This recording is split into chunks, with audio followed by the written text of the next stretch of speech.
9th August 2020, the 19th Sunday of the Ordinary Times. Modern sciences show that prayers and meditation do help us a lot in our emotional and spiritual lives. Let us also engage ourselves more in prayers and meditation, which will help us to focus on Jesus in our lives, especially in the midst of storms and challenges. In today's gospel passage, we find that Jesus, after the hectic event of engaging with large crowds of people with preaching and healing, after feeding the thousands of people, Jesus is tired now. He wants some time to be alone, to be by himself, to pray, as the text says in the passage today. That is Matthew chapter 14, verses 22 to 33. In the Gospel, we find Jesus several times spending time in quiet solitude to be in touch with his heavenly Father. Even Jesus needed time for prayer and meditation and time to be alone. We would need it much more in our lives. But unfortunately, in the modern times, we are so very busy that we don't have time to pray. The general excuse is, I don't have time. But actually, when one says, I don't have time, what one actually means is that I am not interested and this is not my priority. Often we give this excuse to others when someone asks us to do some job or to accompany him or her. We say, I don't have time. When we don't actually like to do that job, we say, I don't have time. Therefore, it's only a lame excuse, because when we are convinced of the need and significance of something, we will always find somehow time for it.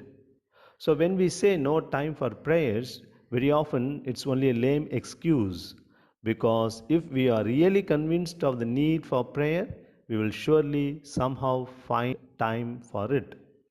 As someone said, the word busy, busy, can be seen as the acronym for being under Satan's yoke, busy. So when we are too busy to pray, we are actually under the Satan's yoke. Many researchers are now undertaken in the fields of psychospirituality, neurosciences, and cognitive sciences, and so on. Several experts agree that there are physical, emotional, psychological, and spiritual benefits of meditations every day. For instance, let us mention a few of them. 1. Meditation increases the neuroplasticity of the brain. Neuroplasticity is the brain's ability to change structurally and functionally on the basis of environmental input. It allows neurons, nerve cells in brain to compensate for injury and disease and to adjust their activities in response to new situations or to new changes in their environment. Richard Davidson, a neuroscientist of the University of Wisconsin, demonstrates how experienced meditators exhibit high levels of gamma wave activity in the brain. They display an ability not to get stuck on a particular stimulus. They are automatically able to control their thoughts and reactiveness. 2. Meditation increases the gray matter of brain. A study done in 2005 shows that those who meditate for a mere 40 minutes every day showed that they had thicker cortical walls than non-meditators. That is, their brains were aging at a slower rate. It also implies they have the ability for better decision making, attention, and memory. Benefit number three, meditation is better than sleeping. In a study done in 2006, college students were asked to either sleep, meditate, or watch television. They were then tested on their alertness by being asked to hit a button every time a light flashed on a screen. The meditators did better than the nappers and TV watchers by 10%. Number 4. Meditation is better than blood pressure medication. In 2008, Dr. Randy Jusman, a doctor at the Massachusetts General Hospital, conducted meditation for 3 months for his BP patients. Two-thirds of the patients reduced the BP, blood pressure, which was not possible with medication. The reason? Relaxation results in the formation of nitric oxide, which opens up your blood vessels. Number 5. Meditation can protect your telomeres. Telomeres are the protective caps at the end of our chromosomes. The new frontiers of anti-aging science reveals that longer telomeres mean that we are also likely to live longer. David Shamatha project of the University of California shows that meditators have significantly higher telomeres activity than non-meditators. Telomeres is the enzyme that helps build stronger and longer telomeres. Meditation can slow the progression of HIV. Lymphocytes, that is, white blood cells, the brain of the body's immune system, and are particularly important for HIV positive people.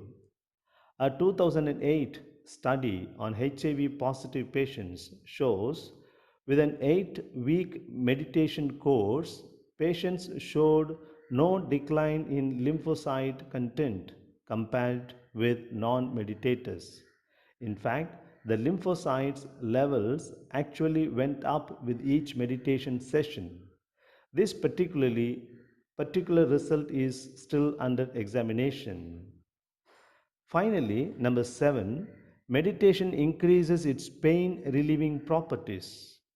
Wake Forest Baptist University found that meditation could reduce pain intensity by 40% and pain unpleasantness by 57%. Morphine and other pain relieving drugs reduce only 25%. Meditation works by reducing activity in the somatosensory cortex and increasing activity in other areas of the brain. This aspect is also under examination. And further, meditation habits of very successful billionaires show that meditation lowers their stress level, meditation improves cognitive functions, meditation strengthens creative thinking, and it augments physical health. Therefore, in turn, they become leaders. About 500 popular corporate companies today, like Google, AOL, which is an American online service provider company, Apple, and Aetna, and other big companies offer meditation and mindfulness classes for their employees. Here are the witnesses of some of the top level leaders. 1. Ray Dalio, the billionaire founder of Bridgewater Associates in 2012. He says, meditation, more than anything in my life, was the biggest ingredient of whatever success I have heard. Again, by Tony Schwartz, founder and CEO of the Energy Project. In his book, What Really Matters, Searching for Wisdom in America, he explains how meditating frees him from migraines and helps him develop patience and work performance. Maintaining a steady reservoir of energy physically, mentally, emotionally, and even spiritually requires refueling it intermittently in and through meditation. Again, Oprah Winfrey, the chairwoman and CEO of Harpo Productions, affirms that meditation increases hope, a sense of contentment, and deep joy. Knowing for sure that even in the daily craziness that bombards us from every direction, there is still the constancy of stillness. Only from that inner space can you create your best work and your best life. And finally, Russell Simmons, the co-founder Def Jam Records, founder of globalgrind.com, he declares that you don't have to believe in meditation for it to work. You just have to take the time to do it. The world truth is still true today. That is, God helps those who help themselves. Therefore, my advice, meditate. Therefore, my dear friends, today we are living in a noisy world. We get up in noise, go through the day in noise, in the offices, in the schools, colleges, and workplaces. We need some time of silence. We need some time to meditate because we return home in noise, we go to sleep in noise. For many of us, silence, threatening, challenging. Silence is disturbing. We don't want silence because silence is actually noisy within quotes. Silence raises lots of questions within us. It challenges us. It demands us that we change our value systems, our approaches, and our lifestyles. But we are not ready for that, so we don't want to face silence either. And therefore, we always want noise around us. Some of us even set the timer on the TV and we go to sleep watching it. As we lie down to sleep, we don't know when we sleep, and after a while, the TV also goes to sleep. All this is because we are not comfortable with silence, but silence is very essential to grow in knowledge, to grow in personality, and in our spirituality as well. We need to constantly evaluate ourselves, our attitudes, and so on. As these modern leaders of the top level companies and organizations bear witness, we do understand that meditation helps us a lot physically and psychologically, emotionally and spiritually. Meditation helps us to keep our focus on Jesus no matter what happens to us and no matter the amount of challenges and difficulties that we face in our lives. Now, coming to the event of Jesus walking on the waters. In the Old Testament, the sea is used to symbolize chaos and was something to be feared. Jesus walking on water symbolized God's control over the forces of nature, including the chaotic sea.